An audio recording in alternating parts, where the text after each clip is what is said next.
Dawn spread a pale, cold light across Manhattan as the door to the Harrington penthouse clicked open. Cole Harrington stumbled inside, smelling of whiskey, perfume, and the kind of guilt only a man who thought he'd never be caught could carry. His designer shoes scraped across the marble floor, each step too loud for a man returning home at 5:27 a.m. He didn't even bother to whisper. Why would he? In his mind, his wife would always wait. She always did. But today was different.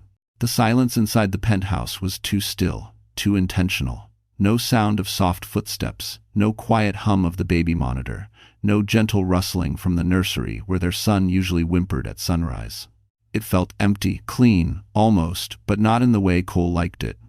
Something was wrong, and even in his drunken haze, he sensed it. He tossed his Ritz-Carlton room key onto the counter, not caring that he had forgotten to hide the evidence. He went to shrug off his jacket when he saw it. A single sheet of paper, placed neatly on the kitchen island. His name wasn't on it. There was no anger, no apology, no plea for him to change.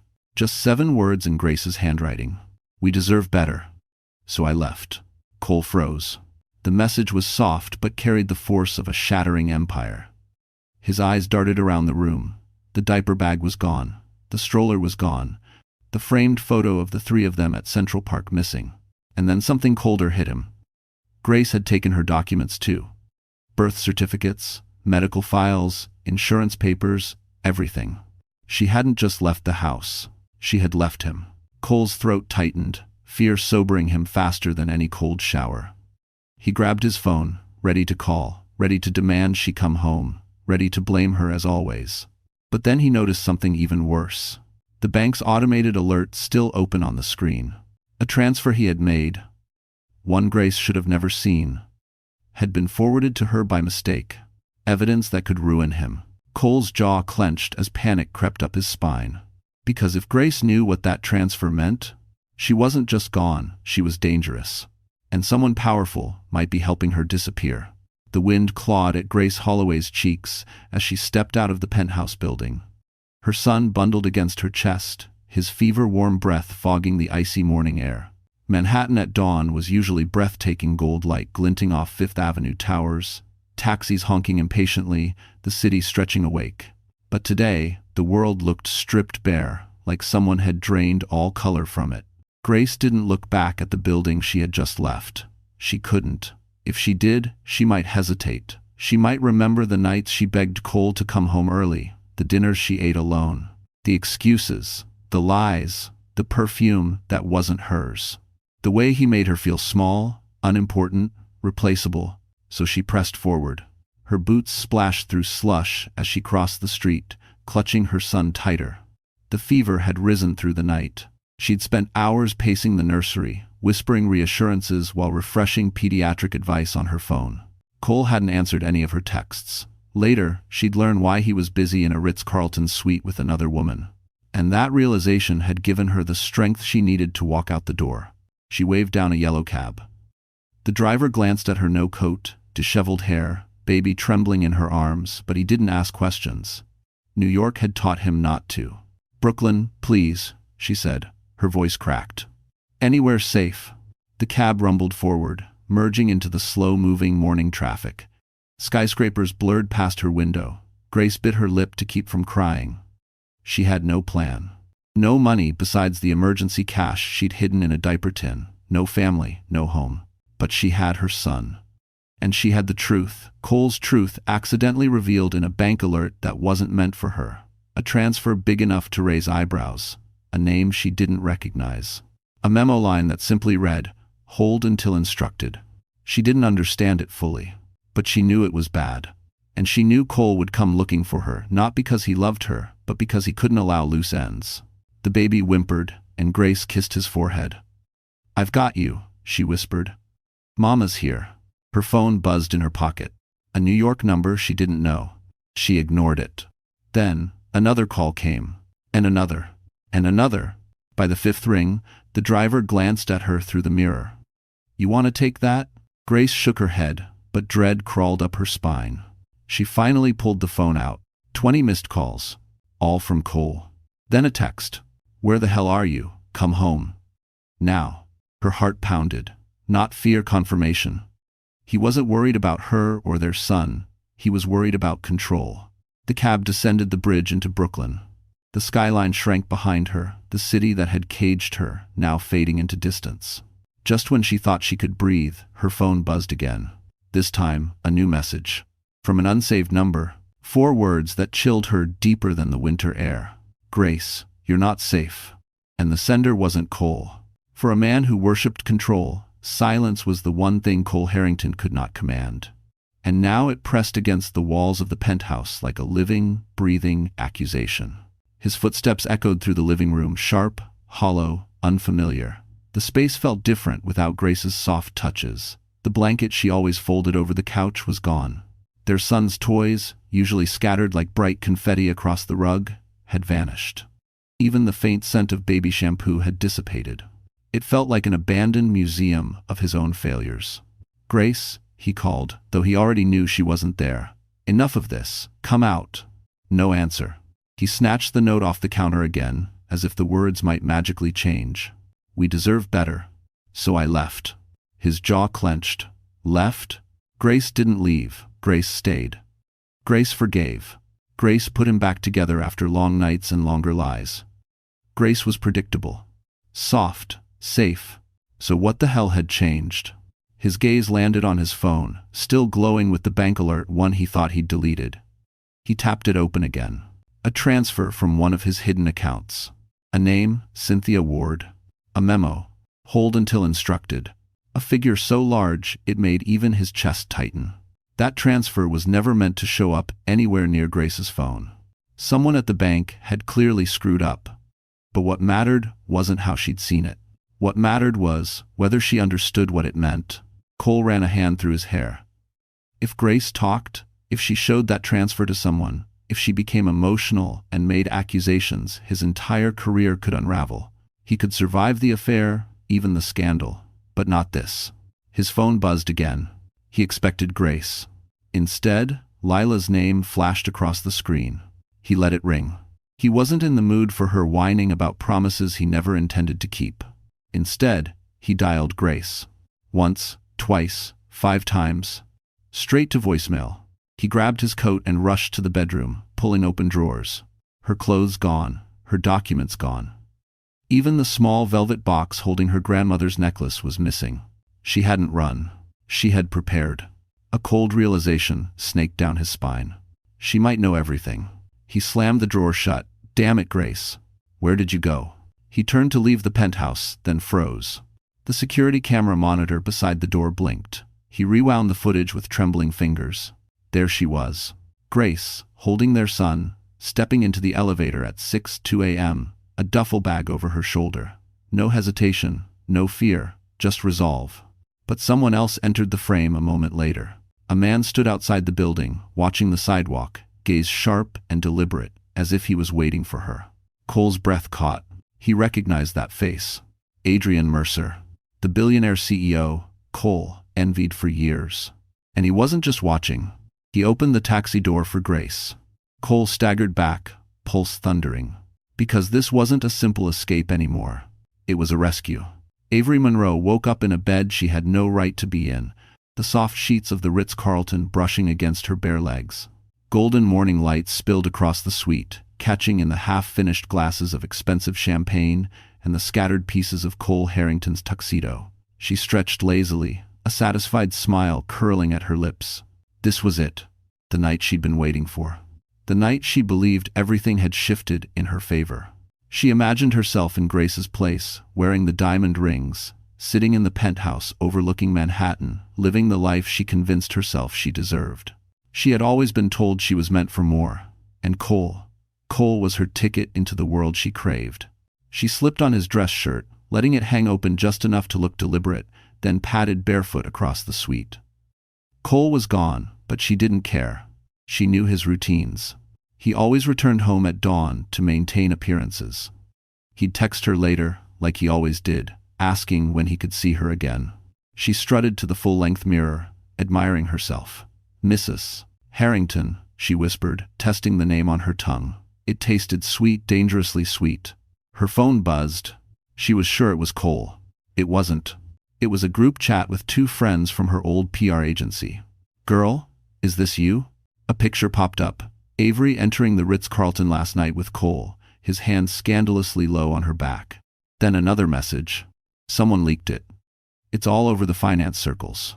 Avery's breath hitched. She zoomed into the photo. It wasn't grainy. It wasn't subtle. It was damning. But instead of panic, she felt a rush of triumph. Good. Let the world see. Maybe this would finally push Grace out of the picture.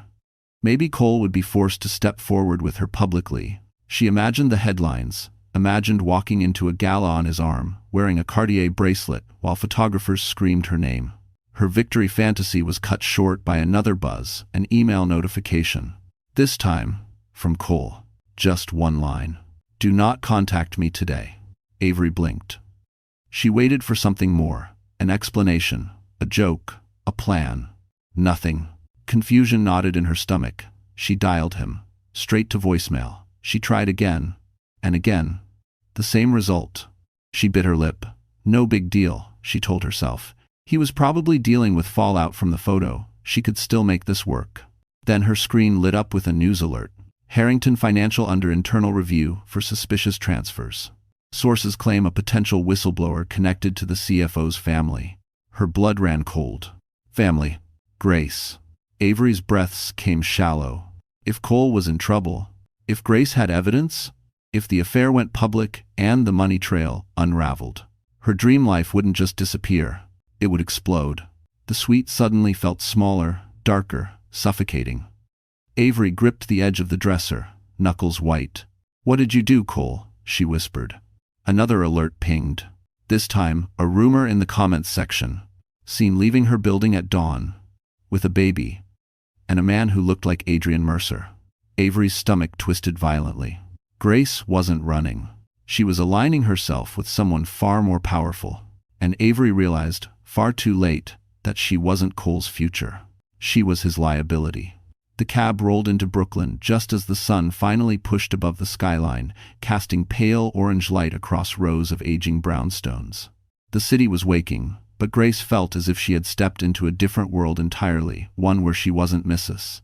Harrington, where she wasn't trapped beneath Cole's thumb, where she wasn't required to smile for appearances no one ever cared about. Here, she was just a woman, running for her life. She paid the driver with the last of her emergency cash and hurried down the block, clutching her baby to her chest. His fevered skin pressed hot through the blanket, making her walk faster. The air carried the smell of coffee, bakery, bread, and cold metal. It was familiar, comforting even, but it also reminded her of the years before Cole, the years she worked, double shifts, clipped coupons, prayed things would get easier. Funny how she now wished she could go back to those days. At least then, she wasn't afraid of her own husband. Her friend Jenna lived on the 3rd floor of a narrow walk-up building. Grace buzzed the intercom, her hands shaking. A groggy voice answered. "Who is it?" "It's me," Grace whispered. "Please, just buzz me in." There was a pause long enough for Grace's stomach to twist before the door clicked open. Jenna opened her apartment door in pajama pants and a messy bun, eyes widening as soon as she saw the baby. "Grace? What happened?" "You look God, come inside." Grace stepped in, and the warmth of the tiny apartment nearly undid her. The space was cluttered, smelling faintly of cinnamon air freshener and yesterday's takeout. Nothing like the sterile perfection of the penthouse she'd fled. Here, things were imperfect, human, safe. The opposite of Cole. Grace sank onto the couch, holding her son as if he might vanish if she let go. Jenna knelt beside her, brushing hair from her face. "Grace, did he hurt you?" "No," she whispered. "Not physically, but he would have. Eventually. I saw something I wasn't supposed to." "Into video." Jenna frowned. "The Mistress?" Grace shook her head. "Worse." She pulled out her phone and showed Jenna the bank alert. Jenna's eyes widened as she read. "Grace, this is illegal. Like, career-ending illegal." "I know," Grace swallowed. "He's going to come after me." "He won't," Jenna said quickly. "You're safe here." But Grace wasn't convinced. Cole wasn't the type to accept disobedience quietly. The baby whimpered weakly. Jenna fetched a damp washcloth and a thermometer. "Let's check him." Grace held her breath as the thermometer beeped. 102.8. Her heart clenched. They needed medicine, maybe even a doctor. But going to a hospital meant using her insurance tied to Cole. He'd know exactly where she was within minutes. Her phone buzzed again. Another message from the unknown number. Do not go to any hospital. Cole already flagged your insurance activity. Grace felt ice crawl through her veins. Jenna looked at her, confused. Who's that? Grace didn't know. But one thing was clear. Someone out there knew exactly what Cole was capable of, and they were warning her for a reason. Night fell fast over Brooklyn, swallowing the narrow streets and fire escapes in a cold winter haze. Inside Jenna's small apartment, the glow of a single lamp cast long shadows across the living room as Grace rocked her feverish baby in her arms. His tiny whimpers broke her heart every time they rose in the quiet. She hadn't slept since yesterday morning. Her head throbbed, her body shook with exhaustion, but she didn't dare put him down, not even for a second. Jenna paced the kitchen, phone in hand. I called in a favor from a pediatric nurse friend, she said quietly. She said, if his fever spikes again, we need prescription meds. Grace nodded, but didn't trust herself to speak. If they went to any clinic under her name, Cole would be alerted within minutes. He had access to everything: bank accounts, insurance logs, even her digital records. For years, she had believed that level of access meant love, partnership, unity. Now she saw it for what it was: surveillance. She laid her son on her lap and opened her worn MacBook Air, the one thing she grabbed without thinking when she ran. The screen lit her tired eyes as she typed in searches. How to treat infant fever at home. Legal help for domestic financial control. And emergency shelters for mothers. Each query made her chest tighten. How had she, a nurse who spent her life caring for others, ended up unable to care for her own child without fear? Jenna sat beside her. Talk to me, she urged. You've barely said a word. Grace swallowed hard. He looked at me last night, she whispered, remembering Cole's cold, dismissive stare as he left for his meeting. And I realized he hasn't loved me for a long time, maybe ever. Jenna's expression softened. Grace. But that isn't what broke me, Grace continued, voice trembling. It was seeing that transfer, that name, that money. I didn't understand it, Jenna, but I knew he would rather destroy me than let me expose him. Her baby whimpered again. She pressed her cheek to his head, willing her strength into him. I can't go back, she said. Even if I wanted to, he won't let me. Jenna exhaled slowly. I won't let him find you.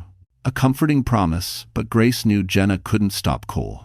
Not if he truly wanted to track her. Her phone buzzed. She stiffened. A new message. From the same unknown number. Grace, listen carefully. Do not use your credit card. Do not log into your email. He's monitoring both. Grace's blood turned to ice. Who the hell is this? Jenna whispered. Grace typed back with shaking fingers. Who are you? 3 dots appeared, disappeared, appeared again. Then the reply.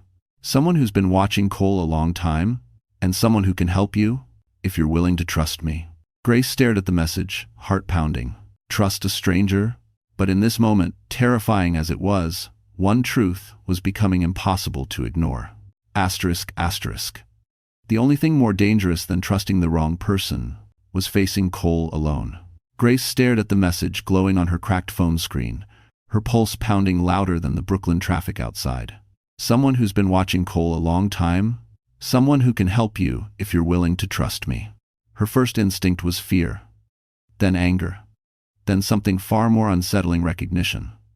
The tone felt familiar, steady, deliberate, like someone who knew more than they should. Before she could respond, Jenna emerged from the bathroom with a wet cloth. His fever's holding, she said softly. But Grace, you need to sleep. Just an hour. Grace wanted to. God, she wanted to, but her phone buzzed again. Look out the window. Dater, as her breath hitched. Jenna grabbed her wrist. Grace, don't. But Grace had already stood. She pulled back the curtain just an inch. On the sidewalk below, leaning casually against a black Mercedes S-Class, was a man she hadn't seen in almost 12 years, but would have recognized anywhere. Adrian Mercer. Her heart lurched. The last time she saw him, He was a quiet, brilliant college senior with a shy smile and an uncanny ability to read her emotions before she spoke. But the man standing outside now was different, sharper, older, dressed in a tailored charcoal coat that screamed power and influence. And he was looking directly at her window. Jenna's jaw dropped. "Grace, is that?" "Yes," Grace whispered. "Adrian." Memories crashed over her, the late-night study sessions, the almost confession on graduation night, the letter he left her after his startup took off, one she never answered because she'd already started dating Cole. Her phone buzzed once more. "I'm not here to scare you. I'm here because Cole crossed a line. And because you and your son are in danger." Grace's knees weakened. Jenna steadied her. "Danger from what?" Jenna asked. Grace typed with trembling fingers. "How do you know about Cole? How do you know where I am?" The reply came instantly. "Because Cole has been under internal investigation for months. And because he's been using your name to move money." Grace's stomach dropped. No, he wouldn't. But she knew he would. Cole never cared about consequences as long as he could hide behind her. Another message. "Grace, if he files a report claiming you leaked financial information, he can ruin you. And he will." Jenna gasped. "He's setting you up." Grace's eyes burned. Why would Adrian care, after all these years? Before the message came, Grace already knew the answer. "Because you should have never been with him, Grace, and because I never stopped watching out for you." Emotions surged through her chest, fear, disbelief, a flicker of something she hadn't felt in years, hope. A final message. "If you want my help, open the door. If not, I'll walk away. Your choice." Grace stepped back, clutching her baby, breath trembling. Trust a man who once loved her? Or face Cole's wrath alone?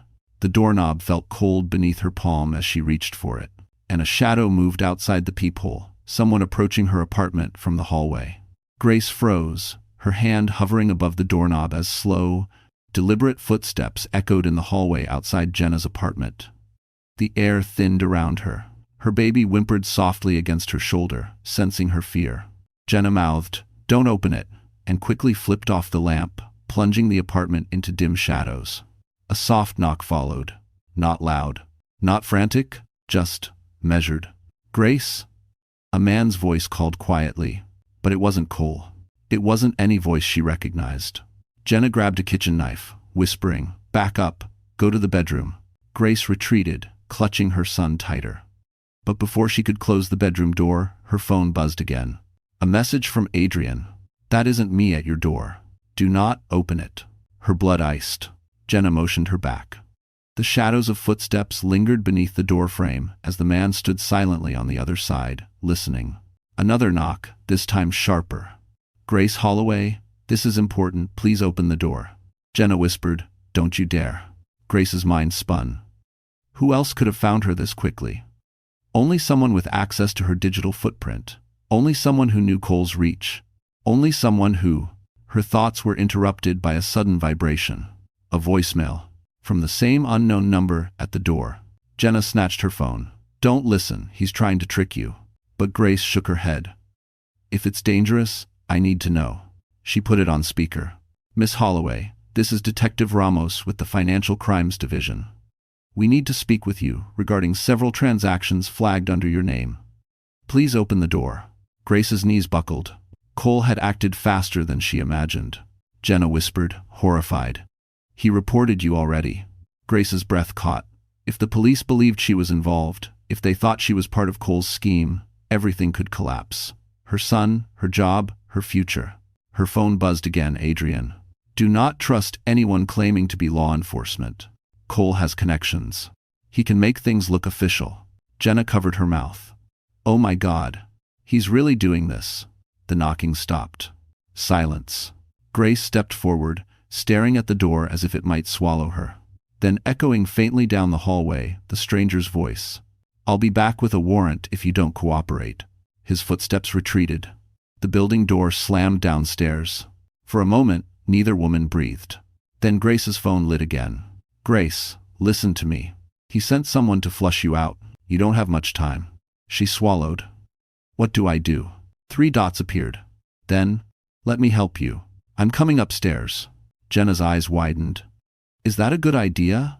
Grace didn't know. But as another message appeared, you're not alone anymore. Just open the door for me. Her shaking hand moved toward the locks. Only one question haunted her. Asterisk, asterisk. Was she opening the door to safety? Or stepping into the next trap? Grace unlocked the door with trembling hands, just as Adrian Mercer stepped into the dim hallway. His presence filled the narrow space instantly, broad-shouldered, calm, sharply dressed in a dark coat that contrasted the chaos swirling around her life. His gaze dropped to her feverish son, then lifted back to her face with a mix of concern and regret. Grace, he said softly, you should have called me the moment you left him. She let out a shaky breath. I didn't think you would want to be involved.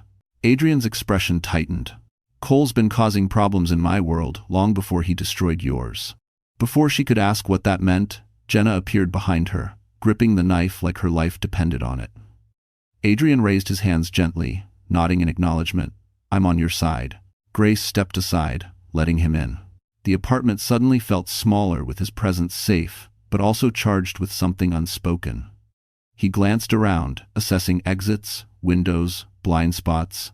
You weren't imagining it, he said. The man at the door wasn't a detective. Cole has contacts who owe him favors. Some are willing to bend rules. Grace sank onto the couch, holding her baby close. He's really trying to frame me. Adrian sat across from her, leaning forward. He already filed a preliminary report with the company. He's claiming you accessed restricted accounts and leaked internal data. Jenna choked. But she didn't. He did. Adrian nodded. Yes, and that's exactly the problem. Grace, your name is all over transactions you never approved. Whoever inside helped him bank, compliance officer, someone on payroll, they covered his tracks. Grace felt the room blur. So, I'm the criminal now. On paper, Adrian said quietly. But that's why I'm here. He reached into his coat and pulled out a sleek folder embossed with the crest of a well-known Manhattan law firm, one she had only heard mentioned in high-profile scandals. These attorneys specialize in cases like this. Corporate fraud, spousal coercion, digital tampering. And they don't lose. Grace stared at the folder as if it were radioactive. I can't afford them. You don't have to. Adrian's eyes softened. This isn't charity, Grace. Cole has been a parasite to too many people. Taking him down benefits more than just you. Tears burned behind her eyes. She hated needing help, but she hated the idea of losing her child even more. Adrian scanned the files still open on her MacBook. He tracked your devices, your cards, your insurance activity. He's trying to pin everything on you before investigators turn on him. Grace hugged her baby tighter. What do I do now? Adrian rose to his feet. You're filing a counterclaim. You're getting legal protection. And starting tonight, Cole Harrington loses the one thing he never thought he'd lose control. Jenna exhaled shakily. And if he fights back? Adrian looked toward the window, jaw tightening as city lights reflected off the glass. Oh, he will, Adrian said. Cole won't go down quietly. Men like him never do. He turned back to Grace. But he has no idea you're not alone anymore. A sudden crash echoed from the stairwell outside. All three froze. Someone else had entered the building. The sound from the stairwell vibrated through the thin Brooklyn walls, metal clanging, a hurried footstep, then another. Grace instinctively clutched her son to her chest, her breath coming fast and shallow. Jenna snapped off the last remaining light in the apartment, while Adrian stepped toward the door, his expression shifting into something colder, sharper, strategic. Stay behind me, he murmured. Grace's pulse thundered. Is it him? Is it Cole? Adrian shook his head. Cole doesn't do his own dirty work. He sends people. He pressed a finger to his lips, listening. The footsteps paused outside the door. A shadow moved under the frame. Grace's entire body tensed. Then, a soft envelope slid under the door. No knock, no voice, just silence. Adrian picked it up carefully. The envelope had no name, no marking, no return address. He opened it. Inside was a small black USB drive. And one handwritten sentence, "You'll need this before he burns everything." Grace's breath caught. What does that mean? Adrian held the USB between his fingers, studying it. It means someone inside Cole's world wants him exposed. He met her eyes. Or wants you to survive him. The bust, Jenna shuddered. That's creepy, and helpful, and creepy again. Adrian plugged the USB into Grace's laptop. Instantly, folders appeared, dozens of them, some encrypted, some labeled with dates and project codes Grace didn't recognize. But she recognized one thing. Her name, repeated, over and over. Folder after folder titled, Holloway Clearance, Holloway Account, Holloway Authorization, Holloway Signature, Logs. Grace felt sick. He didn't. He did, Adrian said softly. He forged digital signatures using your login. He used your credentials to move restricted funds. He built an entire alibi around you. Jenna covered her mouth. If this is true, he planned to throw her under the bus months ago. Adrian clicked deeper into the directories. Screenshots, email drafts, financial spreadsheets, hidden transfer trails, a web of deceit meticulously built and carefully disguised. All pointing to Grace. All designed to shift blame. I don't understand, Grace whispered. Why me? Why frame me? Adrian looked at her gently. Because you're the perfect scapegoat. You have limited financial access, no family support, and he assumed you wouldn't fight back. He thought you were invisible. Grace blinked hard, swallowing a rising swell of humiliation and fury. But then Adrian clicked a final file, one that made all the blood drain from Grace's face. A video. Cole, in his office late at night, speaking into his phone. If this blows up, pin it on Grace. She won't last 5 minutes under pressure. Jenna gasped. He recorded himself? No, Adrian said quietly. Someone else recorded him. Grace felt her entire world tilt. Every cruel word, every manipulative gesture, every cold glance, it all converged into one brutal truth. Cole never loved her. He never respected her. He only needed her as cover. Her hands trembled, but her voice steadied. Adrian, can this expose him? Adrian leaned back, eyes burning with certainty. It won't just expose him, Grace. It will destroy him. A sudden vibration rattled her phone. Cole's name flashed on the screen. Asterisk, asterisk. And the message read, You have something that belongs to me. Avery Monroe had imagined many things when she woke up that morning in the Ritz-Carlton suite. Humiliation wasn't one of them. She sat curled on the plush sofa, wrapped in Cole's discarded dress shirt, something she once believed meant intimacy, but now felt like evidence. Her phone wouldn't stop buzzing. Alerts, gossip group chats, stock market threads, private forums where finance insiders whispered scandals like bedtime stories. And the headline that froze her blood? Internal audit targets CFO Cole Harrington, family member rumored to be whistleblower. Family member. Grace? Avery threw her phone aside and stood. Rage surged through her veins. Grace had left. Grace was gone. Grace was out of the picture. So why was she suddenly the center of every conversation? Why wasn't Avery the woman people were talking about? Her jaw clenched. She grabbed her purse and stormed toward the door, heels clicking angrily until she stepped into the hallway and found 2 hotel staff members waiting. Miss Monroe? One asked carefully. We've been asked to escort you from the suite. Avery blinked. Excuse me? Mr. Harrington has extended his checkout. You are no longer authorized to remain. If you want to disnest. Heat flared across her face. You mean he kicked me out? The staff exchanged uncomfortable looks. Avery laughed, a brittle sound. Fine.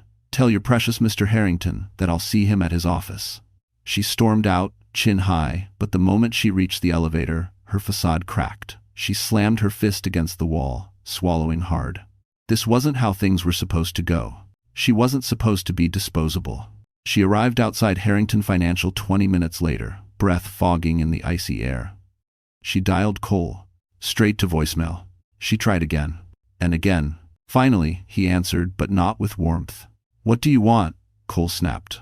Avery's mouth fell open. What do I? Cole, I'm standing outside your office. I need to talk to you. No, he said coldly. You need to disappear until I tell you otherwise. Disappear. The word hit her like a slap. Excuse me? After everything I've risked for you. Avery. His voice sharpened. The photo of us at the hotel is circulating in internal channels. It makes me look reckless. You need to stop contacting me. Reckless? I saved you from that boring wife of yours.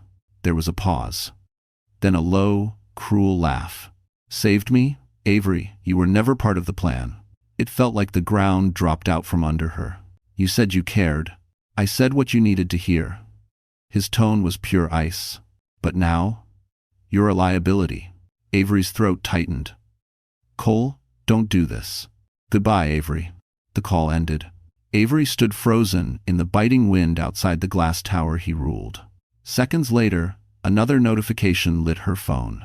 A message from an unknown number. He's going down, and he'll take you with him unless you talk. Avery's breath stuttered.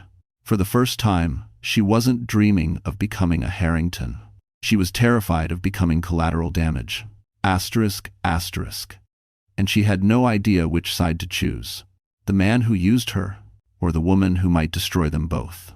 The next morning arrived quietly, as if afraid to disturb the fragile calm inside Jenna's apartment. After a night of fractured sleep, 20 minutes here, 10 there, Grace woke to the sound of her son's soft breathing against her chest. His fever had finally begun to drop, leaving a faint flush across his cheeks. Relief washed over her, warm and overwhelming. For the first time since she'd fled Manhattan, she could inhale without her lungs shaking. Jenna brought her a warm mug of tea. He's better today, she whispered. So are you. Grace wasn't sure about that last part. Her reflection in the window told another story. Dark circles, red eyes, hair tangled from stress and fear. But as she held her son, something steadier pulsed beneath the exhaustion. Survival. She wasn't just running anymore. She was fighting. She opened her laptop again, the USB still plugged in. Adrian had gone back to Manhattan for the morning, promising he'd return with the legal team. Before he left, he'd squeezed her shoulder and said, "Today is the beginning of you taking your life back." Grace wasn't sure she believed him then. But now, staring at the files that proved Cole had built a cage around her, something inside her snapped into focus. He underestimated her. He always had. While her son slept, she began reading.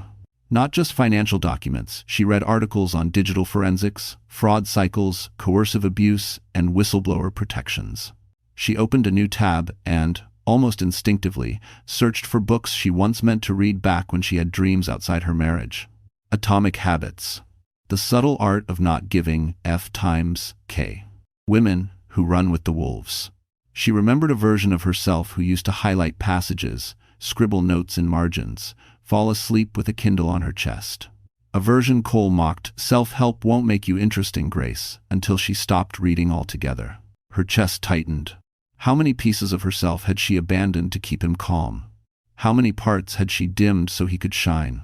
As she scrolled through articles, something unexpected happened. Her heartbeat slowed, her breathing steadied, even the tension in her shoulders loosened. Information was power. Knowledge was armor. And she was finally putting both back on. Jenna sat beside her. "You look different." Grace blinked. "Different how?" Like someone waking up for the first time. Grace didn't answer. She was afraid to speak it aloud, afraid it might disappear, but she felt it. A quiet spark under her ribs, pulsing with a strength she hadn't felt in years. Then her laptop chimed an incoming email. From Adrian. Subject: "They know Cole forged your signature. We need to meet. Urgent." Grace's pulse quickened. So soon? How? What had Adrian uncovered? Her phone buzzed again, another message from an unknown number. "He's panicking, Grace. Whatever you do, don't leave the apartment." Grace looked toward the window, a chill crawling up her spine. Because if Cole was panicking, it meant he had already begun making his next move. By midday, the 29th floor of Harrington Financial felt nothing like the polished empire Cole Harrington once ruled. The glass offices that normally glittered with confidence were buzzing with agitation, whispers, and the frantic tapping of keyboards. Assistants exchanged nervous glances. Compliance officers marched in and out of conference rooms. Senior partners spoke in hushed voices that carried more weight than shouting. And right in the middle of it all stood Cole, jaw clenched, tie loosened, the facade of control cracking like ice under pressure. "This is a misunderstanding," he snapped at the internal audit team clustered in his office. Someone tampered with the files. The lead auditor, a stern woman named Thomason Price, folded her arms. "Mr. Harrington, the signatures on these authorizations match your wife's. Every one of them." Cole forced a laugh.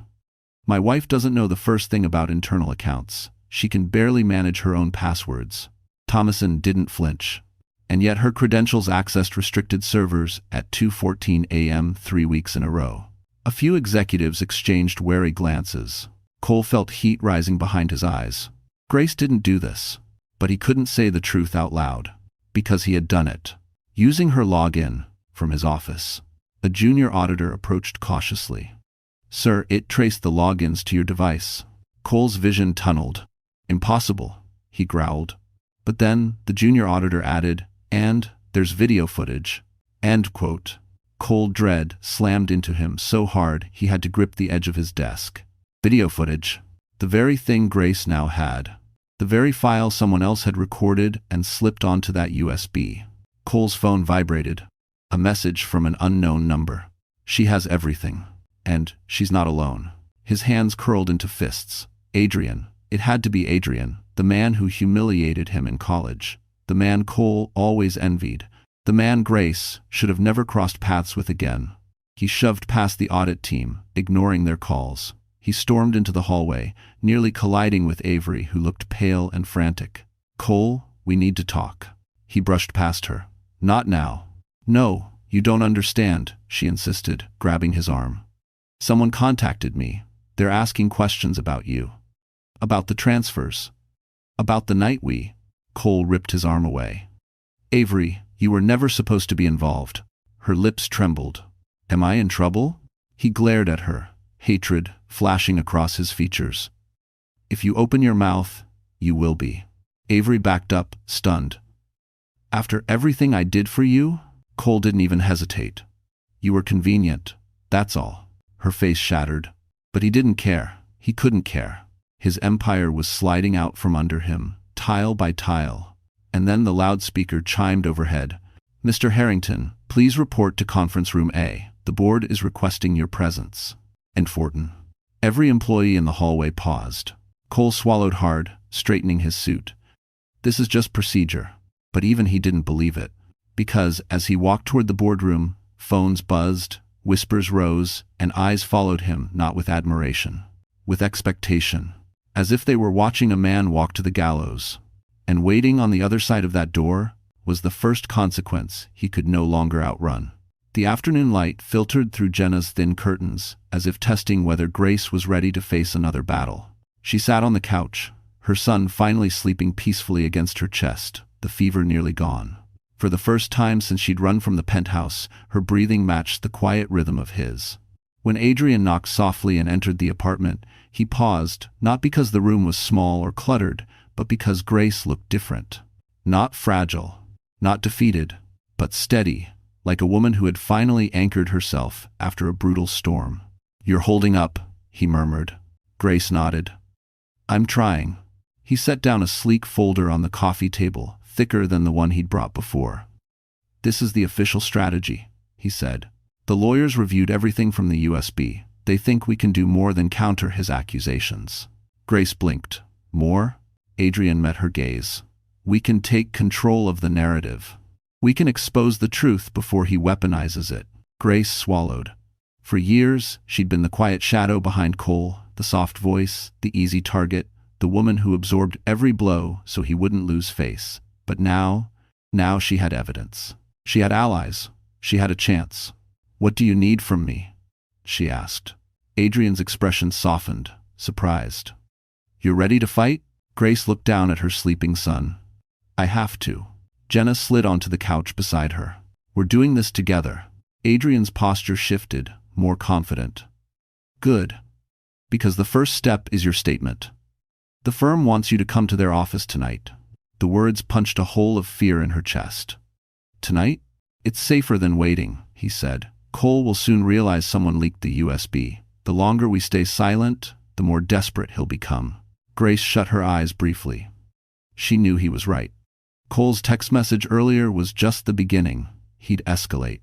He always did when threatened. When she opened her eyes again, she saw something she hadn't realized before. Adrian wasn't trying to rescue her. He was standing beside her, matching her pace. And she didn't feel small in his presence. She felt capable. "I'll go," she whispered. "But I'm not showing up in pajamas." Jenna grinned, already pulling open her closet. "Say less." Within minutes, the living room became a makeshift dressing room. Jenna handed her dark jeans, a fitted black sweater, and a coat that wasn't ripped at the sleeves. Grace tied her hair back, noting her reflection in the hallway mirror, still tired but sharper, awake, grounded. Adrian watched quietly, admiration flickering in his eyes before he quickly looked away. "You ready?" he asked. Grace adjusted her son in her arms, nodded, and followed him out the door. They stepped into the freezing Brooklyn evening, city lights shimmering across the river like a promise. For the first time in years, Grace felt her spine lengthen, her stride firm. She wasn't walking toward danger. She was walking toward her own power. But halfway down the block, Adrian's phone buzzed. He glanced at the screen, then stopped dead. "Grace, Cole just filed for emergency custody. If you take down the says." Avery Monroe had never felt this kind of fear, the kind that made her ribs tighten and her hands tremble even as she tried to hold her phone steady. She sat alone at a tiny cafe near Wall Street, far from the luxury she once tasted in Cole's world. Her makeup was smudged, her coat thin against the cold, and for the first time in years, she looked like the girl she used to be before ambition consumed her. A notification pinged onto her screen. Cole Harrington files for emergency custody in attempt to locate missing wife. Avery stared at the headline, stunned. Emergency custody? Missing wife? So Grace wasn't hiding from an affair scandal. She was fleeing for her safety. Avery's stomach twisted. Pieces clicked together slowly at first, then all at once. The forged signatures. The unusual money transfers. The nights Cole snapped at her without warning. The way he told her exactly what to say if anyone asked about him. She hadn't been climbing into his world. She'd been sinking into his trap. Suddenly, the cafe door chimed. Avery flinched. But it wasn't Cole. It was a man she didn't recognize, wearing a gray wool coat and carrying a leather briefcase. He walked straight to her table and sat down without asking. "Avery Monroe," he said calmly. "I'm with the Chronicle's investigative division." Her pulse jumped. "How did you find me?" "Your name turned up in a leak related to Harrington Financial." His eyes sharpened. "We know you were with him. We know you've been silenced before." Avery swallowed hard. "I didn't do anything illegal." The man leaned forward. "I didn't say you did, but Cole did. And you may be the only person who can confirm what we already suspect." Avery's throat tightened. She looked around the cafe, half expecting Cole to burst in. "He'll ruin me," she whispered. "He promised he would if I ever talked." "He's already ruining himself," the journalist said. "The question is whether you want to go down with him." Avery stiffened. Images flashed. Cole laughing while ignoring her. Cole calling her convenient. Cole telling her to disappear. And now? Filing for custody to weaponize his own child. Her voice trembled. "What do you want from me?" "Information. Evidence. Someone on record who can speak to his behavior, his late-night meetings, his patterns."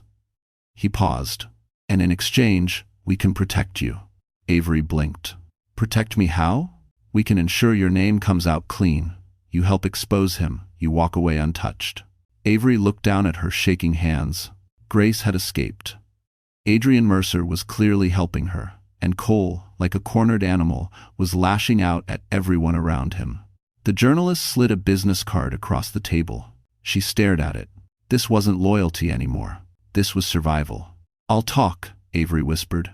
The journalist nodded. "Good. We meet tomorrow, somewhere safe." But as he stood to leave, Avery's phone buzzed. An unknown number. She hesitated, then opened it. "You betrayed the wrong man." A chill ran down her spine. Because no matter how fast she ran, Cole Harrington had already found her. Grace felt the world tilt beneath her feet as Adrian read the message aloud. "Cole filed for emergency custody," he repeated, voice clipped with restrained fury. "He's claiming you're mentally unstable, unfit, and a danger to your own child. Important." And a senior. Grace's knees buckled. Jenna caught her before she could fall onto the icy Brooklyn sidewalk. "No," Grace whispered, breath trembling. He wouldn't dare." "Oh yes," Adrian said darkly. "He would, and he already has." They rushed back inside the apartment. The moment the door shut, Grace's carefully gathered strength cracked. She held her baby as if someone were already trying to rip him away. "How could he do this?" she choked out. "He knows I've never hurt my child, never. That's exactly why he's doing it," Adrian said. He's losing control everywhere else. You're the only piece he thinks he can still manipulate. Jenna grabbed her phone. We're calling the lawyers. Now. But Adrian gently covered her hand. Already did. They're on their way. Grace pressed her forehead to her son's. He's just a baby. How can a father use his own child as leverage? Adrian knelt in front of her.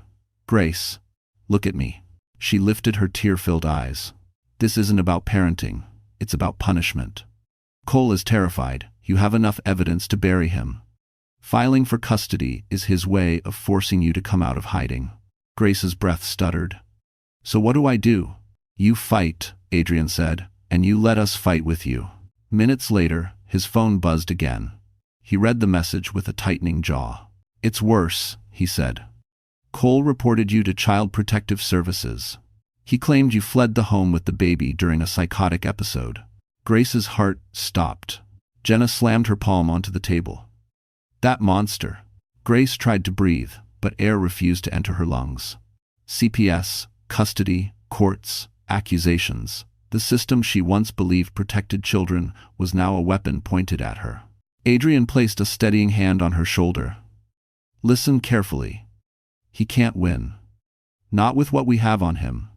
Not with the forged signatures and financial records. It's coming now. Grace shook her head helplessly. But people believe mothers like me are unstable. He's rich, powerful. He'll twist everything. Not this time, Adrian said gently. You have the truth, and you have me. The apartment buzzer suddenly rang shrill, sharp, slicing through the moment. All three froze. Jenna approached the intercom cautiously. Who is it? A woman's voice answered, too calm, too professional. Good evening. This is Child Protective Services. We need to speak with the mother of the Harrington child. Grace's blood turned to ice. Not now. Not this fast. Not when she hadn't had time to breathe, let alone prepare. Adrian stood, stepping between Grace and the door like a shield. They can't take him, Grace whispered, trembling violently. Adrian, please don't let them. His voice dropped to a low, controlled promise. They won't. But outside the door, the CPS worker knocked again. And this time, she wasn't alone. Snow powdered the steps of the Ritz-Carlton as black cars lined the entrance. Photographers bracing against the cold to catch a glimpse of New York's elite stepping into the annual Winter Finance Gala. Crystal chandeliers glowed through the lobby windows, and the Manhattan skyline shimmered like a crown above the river. Inside, the ballroom pulsed with quiet opulence, soft jazz, clinking glasses, the gentle murmur of power brokers exchanging secrets. Tonight was supposed to be Cole Harrington's night. Instead, it was about to become his undoing. But no one knew that yet. Across the room, executives whispered about the investigation. Rumors flickered like sparks missing money, forged access logs, a whistleblower hiding somewhere in Brooklyn. Every time Cole's name surfaced, voices dropped, eyes darted. Where is he? One partner muttered. Not here yet, another replied. Probably dealing with the situation. Thank you for watching. But when the ballroom doors opened, it was not Cole who appeared. It was Grace. And the room shifted. Whispers halted. Glasses froze midair. Even the orchestra stumbled for a beat. She stood framed in the doorway, wearing a simple yet stunning black dress borrowed from one of Adrian's assistants. Her hair was pulled back, her posture steady, her expression calm, but her presence radiated a strength no one at Harrington Financial had ever bothered to notice. Adrian walked beside her, guiding but not leading, dressed in a tailored suit that caught the light every time he moved. The Mercer name carried weight more than Cole ever admitted, and tonight he made it clear which side he was on. They drew eyes instantly. Murmurs swept the room. Is that her? The wife? She looks different. Adrian Mercer brought her? Oh, Cole's finished. Grace kept her gaze straight ahead, though her heart hammered. She didn't belong in this world, not the old Grace, at least. But the woman walking into that ballroom tonight, she belonged anywhere she chose. Adrian leaned in. You're doing perfectly. For someone who wants to faint? She whispered. For someone who's about to expose a fraud? He corrected. Before she could respond, the atmosphere shifted. Cole entered. He spotted Grace instantly and stopped dead. His pupils shrank. His jaw tightened. He looked like a man watching a ghost rise from the ashes he thought he'd buried her in. Then he saw Adrian standing beside her. The color drained from his face. He strode toward them, barely masking his fury. "Grace, what the hell are you doing here?" Grace's heartbeat thundered, but she held his gaze. "I'm attending the gala. Like everyone else." "You're embarrassing yourself," he hissed. "And me." Adrian stepped forward, unflinching. "What's embarrassing, Cole, is what the board is about to receive." Cole flinched. "What are you talking about?" Grace handed him an envelope, thin, elegant, lethal. Inside was a summary prepared by the legal team. Forged signatures, unauthorized transfers, recorded evidence, and the USB contents in full. Cole's hand shook. "You wouldn't," he whispered. Grace finally spoke, her voice clear, steady. "I already did." The ballroom doors opened again. The board of directors filed in. Security followed. Cole's breath hitched. Because tonight wasn't a gala. Tonight was judgment. The board of directors took their seats beneath the towering crystal chandelier, their stern expressions reflecting the tension suffocating the ballroom. Conversations died instantly. Even the orchestra fell silent, bows hovering above strings as if afraid to interrupt the storm about to break. Cole Harrington stood rigid at the center of the room, clutching Grace's envelope with whitening knuckles. His eyes darted from face to face, power brokers he once impressed, executives he'd charmed, investors he'd manipulated. Now they stared back at him with suspicion sharp enough to cut. Adrian guided Grace toward a small, raised platform near the front, where a projector screen flickered to life. His presence beside her wasn't ornamental. He was the anchor she needed to stay steady. Board chairwoman Evelyn Hart cleared her throat. "Mr. Harrington, we have received documents, serious documents, linking you to forged financial authorizations and misappropriation of corporate funds." Cole forced a smile. "Madam Chairwoman, with all due respect, this is a misunderstanding orchestrated by my wife, who is clearly in a fragile mental." Adrian didn't let him finish. "Play the recording," he said calmly. Gasps rippled through the ballroom as the first clip appeared. Cole, alone in his office after midnight, muttering into his phone. "If this blows up, pin it on Grace. She won't last 5 minutes under pressure." Silence detonated, louder than a scream. Cole lunged forward. "That's edited. This is illegal. This is..." But another clip played before he could breathe. This one showed login metadata. IP addresses, digital signatures, internal timestamps, all routing back to Cole's devices. Not Grace's. A compliance officer stepped up. These logs were corroborated by our cybersecurity team. Mrs. Holloway's credentials were used through remote access. Her devices show no activity. A murmur rolled through the room. Cole's face drained of color. "Someone hacked my system. This is a setup. You know me." Evelyn Hart cut in sharply. "We know you accessed restricted accounts without authorization. We know you framed your wife. And we know you initiated an emergency custody claim 30 minutes after your scheme began unraveling." The audience watched the unraveling of a man who had built his entire identity on control. Avery Monroe stood near the back, trembling as she stepped forward. The journalist who'd contacted her earlier followed close behind. Avery raised her chin, though her voice shook. "I have messages, instructions he gave me, proof he lied about Grace, proof he paid people to silence questions about his transfers." Cole spun around, betrayal twisting his features. "Avery, you stupid." Security moved toward him. Adrian stepped closer to Grace. "It's over," he whispered. Tears glistened in Grace's eyes, not of sorrow, but of release, of justice finally catching up to the man who thought he could outrun it forever.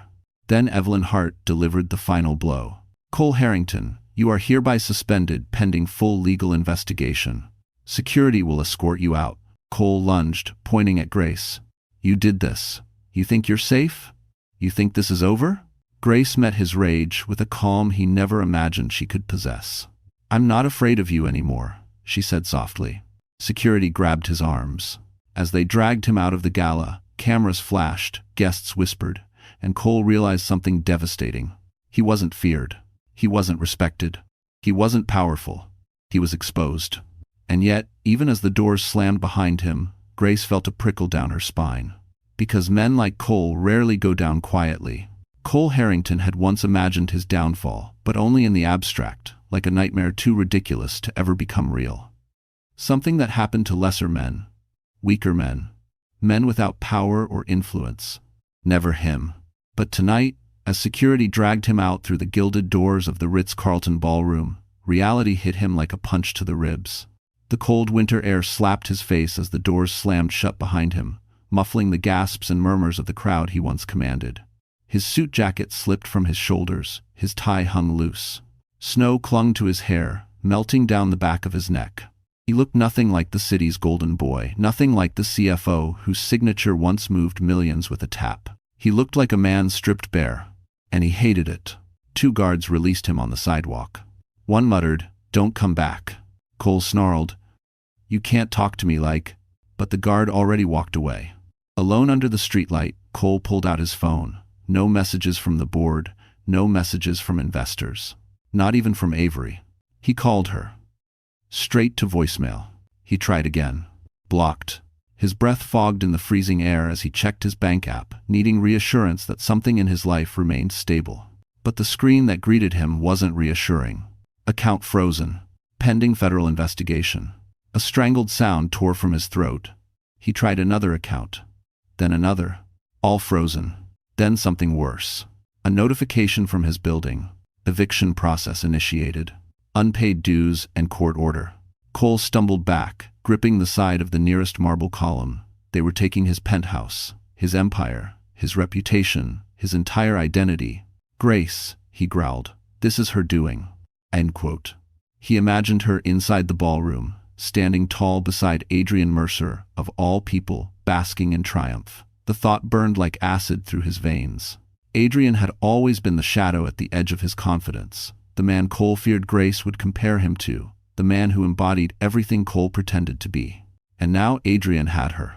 His phone buzzed unexpectedly. He snatched it up. A message from an unknown number. "You should have treated her better." He froze. Another message appeared. "She didn't leave you. She escaped you." Cole's chest tightened. His breath stuttered. Rage trembled through his fingers so violently he nearly dropped the phone. He typed back furiously. "Who is this?" 3 dots appeared, then vanished, then appeared again. Finally, "Someone you can't touch anymore." Before Cole could respond, a black SUV rolled to a stop at the curb. 2 federal agents stepped out, badges gleaming under the streetlight. "Cole Harrington?" one asked. Cole's pulse spiked. "No, wait, there's been a misunderstanding. You need to come with us." They each took an arm. He tried to yank free, but their grips were firm, unbothered. "This is illegal," Cole shouted, voice cracking. "I am the CFO of..." "You were," the agent corrected. As they pushed him inside the vehicle, Cole looked back at the hotel, at the golden glow spilling from the windows he once believed he belonged behind. A final, devastating realization hit him. No one inside was thinking about him anymore. No one was fighting for him. No one was mourning his fall. He had become exactly what he feared most. Irrelevant. And yet, beneath the humiliation, something darker stirred. Cole Harrington wasn't done.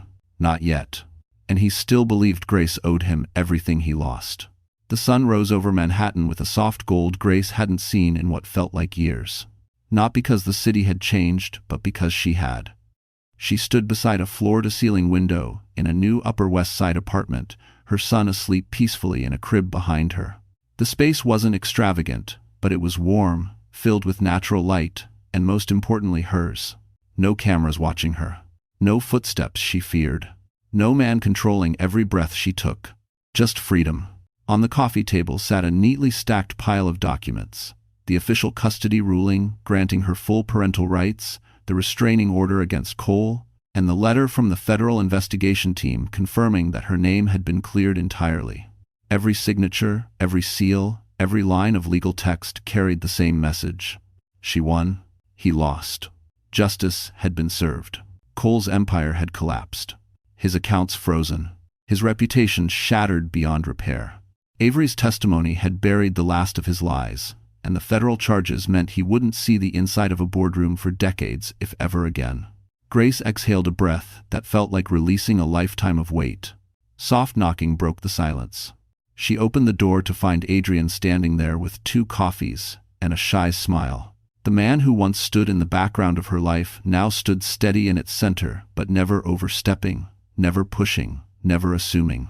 "Good morning," he said gently. Grace smiled back. It really is. He stepped inside, glancing around the apartment with a warmth she felt deep in her chest. You're settling in well. I'm trying, she laughed softly. I'm not used to making decisions on my own. Adrian's expression softened. You always had the strength, you just needed the space. Grace took the coffee from him, their fingers brushing a small touch that sent a ripple of warmth through her. They sat by the window, watching the city wake. Do you ever think, she asked quietly, that some endings happen to force us into beginnings we never knew we deserved? Adrian turned to her. Grace, some people spend their whole lives waiting for a moment to reclaim themselves. You walked into yours. She swallowed, her heart fluttering. I couldn't have done any of this without you. Yes, you could have, he said firmly. You just didn't have to. End quote. A tear slipped down her cheek, not from sadness, but from the simple, overwhelming relief of finally being seen. Adrian gently brushed it away. I don't want to rush anything, he murmured. But if there's ever a future where you let someone stand beside you, I'd be honored if it could be me. Grace didn't answer right away. She didn't need to. Her silence wasn't uncertainty, it was peace. Her son stirred in the crib, making a soft, contented sound. Grace rose and lifted him into her arms, holding him close as sunlight washed over them both. A new life, a new home, a new chapter written on her own terms. She turned back to Adrian, her smile gentle but certain. Maybe, she said. That beginning starts today. And for the first time in her life, Grace Holloway stepped forward, not as a woman escaping a nightmare, but as a woman finally walking into the life she deserved. The past had lost its grip. The future was hers, completely. So, that's where our story closes. And if you're still here with me right now, my friend, then something in Grace's journey must have touched your heart in a way that words alone can't explain. Maybe it reminded you of your own strength. Maybe it showed you what courage looks like when life tries to break you. Or maybe you just needed to hear that walking away from darkness is not weakness, it's wisdom. The ancient Stoic Marcus Aurelius once wrote, "You have power over your mind, not outside events.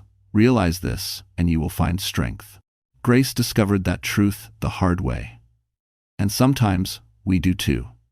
Healing doesn't come from waiting for someone to save us, it comes from choosing ourselves, even when our voice shakes. If you're carrying your own storms, remember this. You deserve peace. You deserve safety. You deserve a life that feels like yours again. And if this story gave you even one moment of clarity, comfort, or courage, then I'd love for you to like this video, share it with someone who might need it, and subscribe so we can keep walking these emotional journeys together. You're not alone, not here, not ever. You're not alone, not here, not ever.